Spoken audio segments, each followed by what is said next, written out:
নেপালে চলমান সহিংস আন্দোলনের মধ্যে জীবন নিয়ে বাঁচতে হেলিকপ্টারের রশিতে ঝুলতে হয়েছে দেশটির একাধিক মন্ত্রী ও তাদের পরিবারের সদস্যদের। রাজধানী কাঠমান্ডুতে সরকার বিরোধী আন্দোলন চরমে পৌঁছালে বিক্ষোভকারীরা মঙ্গলবার প্রধানমন্ত্রী, প্রেসিডেন্ট সহ মন্ত্রী ও সংসদ সদস্যদের বাসভবনে হামলা চালায়। এতে অনেকেই বাড়ির ভেতরে আটকা পড়েন। শেষ পর্যন্ত সামরিক হেলিকপ্টারে করে তাদের উদ্ধার করা হয়।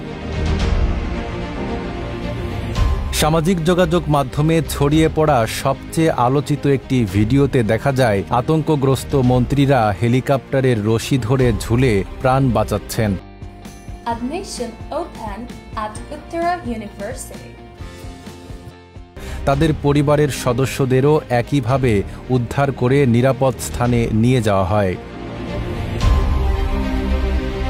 নেপালে সামাজিক যোগাযোগ মাধ্যমের ওপর আরোপিত নিষেধাজ্ঞাকে কেন্দ্র করে শুরু হওয়া বিক্ষোভ দ্রুত ভয়াবহ সহিংসতায় রূপ নেয়। রাজধানীতে সরকারি বেসরকারি বহু প্রতিষ্ঠান ভাঙচুর ও অগ্নিসংযোগের শিকার হয়। সহিংসতার মধ্যেই প্রধানমন্ত্রী কেপি শর্মা ওলি পদত্যাগ করতে বাধ্য হন।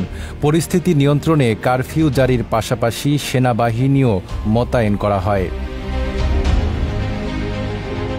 নাইম আরাবি, ঢাকা পোস্ট।